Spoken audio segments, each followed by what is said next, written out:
Hello everyone, I am Neha. आज करेंगे हम क्लास 12 बिजनेस स्टडीज़ एंड आज का हमारा टॉपिक है इनफॉर्मल कम्युनिकेशन क्या होती है। फॉर्मल हम पहले ही कर चुके हैं एंड गाइस इस चैनल पे हम जितनी भी वीडियोस करेंगे वो सभी एनसीईआरटी की बुक्स में से करेंगे। सो कम्युनिकेशन मतलब तो पता है ना क्या होता है, बातचीत करना, आपस में व्यूज़ एक्सचेंज करना या किसी को इन्फॉर्मेशन देना। सो इनफॉर्मल कम्युनिकेशन हो गया, अगर साधारण सी भाषा में समझे तो जैसे कि एक सोशल ग्रुप बन जाता है ऑर्गेनाइजेशन में, हमारे फ्रेंड बन जाते हैं, एक फ्रेंड सर्कल बन जाता है, उनसे हम जो गपशप करते हैं, चिट चैट करते हैं, बातें करते हैं, वो सारी आती है इनफॉर्मल कम्युनिकेशन में। देखते हैं बुक में क्या लिखा है। Communication that take place without following the formal lines of communication. यहाँ पे formal lines of communication follow नहीं होती है। कोई भी किसी से भी बात कर सकता है, ऐसा ज़रूरी नहीं है कि सबॉर्डिनेट सुपीरियर से ही बात कर सकता है या सुपीरियर सबॉर्डिनेट से बात कर सकता है। Informal system of communication is generally refer to as grapevine. और इस इनफॉर्मल कम्युनिकेशन सिस्टम को क्या कहा जाता है? ग्रेपवाइन भी कहा जाता है। इसका एक रीज़न है क्यों इसको ग्रेप वाइन कहा जाता है।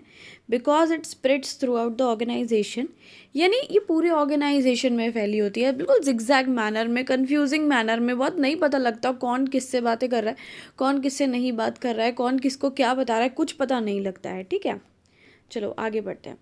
Branches going out in all directions, यानी हर एक डायरेक्शन में उसका फैली होती है। ये भाई फ्रेंड्स तो कहीं पे भी बन सकते हैं ना, ऑर्गेनाइजेशन में कोई भी किसी से भी बात कर सकता है। तो समझ ही नहीं आता यहाँ पे नेटवर्क कौन सा फॉलो हो रहा है, इसलिए इसे ग्रेपवाइन कहा जाता है।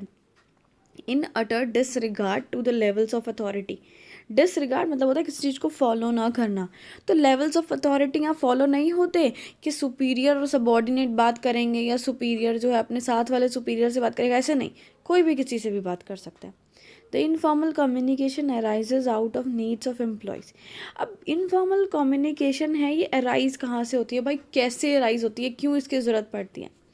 नीड्स ऑफ एम्प्लॉयज़, यानी एम्प्लॉयज़ को ही खुद महसूस होने लगता है कि नहीं, हमें ज़रूरत है एक फ्रेंड सर्कल की, हमें ज़रूरत है कुछ दोस्तों की जिसके साथ हम अपने व्यूज़ एक्सचेंज कर सकें, उनसे बातें कर सकें, सुख दुख की बातें कर सकें।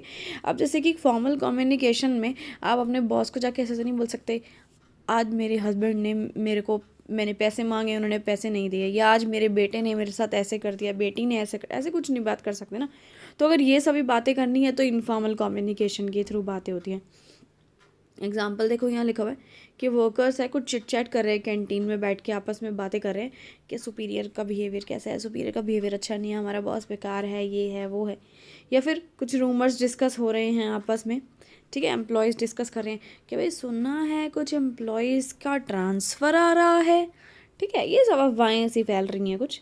तो ये एग्जाम्पल है इनफॉर्मल कम्युनिकेशन के। द ग्रेप वाइन या इनफॉर्मल कम्युनिकेशन, आप कुछ भी बोल लो, स्प्रेड्स रैपिडली। रैपिडली यानी बहुत तेज़ी से यहाँ बात फैलती है। एक को बात पता है ना तो एक जाके 10 को बताएगा, 10 को बात पता है तो वो जाके आगे 100-200 लोगों को बताएंगे। ऐसे बहुत तेज़ी से बातें फैलती है और समटाइम्स गेट्स डिस्टॉर्टेड। और कभी कभी इंफॉर्मेशन जो है वो बहुत डिस्टोर्ट हो जाती है, बदल ही जाती है। मतलब बात कुछ होती है और हो कुछ जाती है। जैसे कि अगर आपस में दो लोगों का झगड़ा हुआ होता है तो बात पहुँचते पहुँचते दूर तक ऐसे पहुँच जाती है कि हाथापाई हो गई, हॉस्पिटलाइज्ड हो गए वो।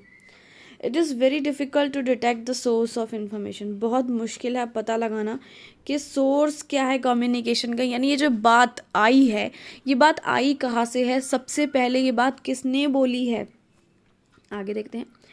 It also lets to generate rumours. इसकी वजह से काफ़ी रूमर्स भी फैल जाते हैं which are not authentic. Authentic मतलब होता है किसी चीज़ का बहुत एक्यूरेट और करेक्ट होना।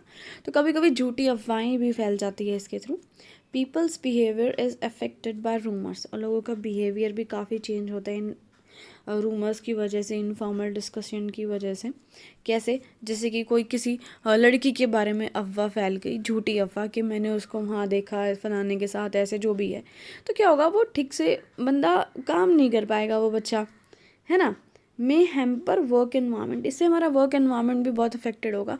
मतलब अगर किसी के बारे में कहीं से कुछ झूठ पता लगे तो वो इंसान को बुरा लगता है ना, वो ठीक से फोकस नहीं कर पाता काम पे, है ना। समटाइम्स ग्रेपवाइन चैनल्स में भी हेल्पफुल, लेकिन हाँ कभी कभी ये जो इनफॉर्मल चैनल है इनसे हमें काफ़ी मदद मिलती है, क्योंकि इन्फॉर्मेशन इससे बहुत रैपिडली यानी बहुत ज़्यादा फास्ट एक जगह से दूसरी जगह पहुंच जाती है। बेसिकली ये ओरल होती है and therefore may be useful to managers. So कभी कभी मैनेजर्स के लिए ये यूज़फुल होती है, हर वक्त नहीं। Informal channels are used by the managers to transmit information so as to know the reaction of his or subordinates. Basically informal channels manager कब यूज़ करता है, जब उसको क्या पता लगाना हो कि उसके सबॉर्डिनेट्स का रिएक्शन क्या होगा।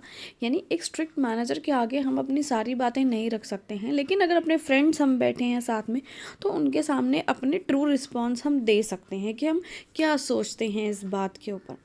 सो एक बढ़िया सा इंटेलिजेंट अगर मैनेजर है तो वो पॉजिटिव एस्पेक्ट देखेगा उस चीज़ का और अच्छे तरीके से उसे यूज़ करेगा और कोशिश करेगा कि नेगेटिव एस्पेक्ट को मैं कम से कम इस्तेमाल करूँ। इसके बाद ये वीडियो खत्म हुआ। Thanks for watching this video. Please like share और सब्सक्राइब।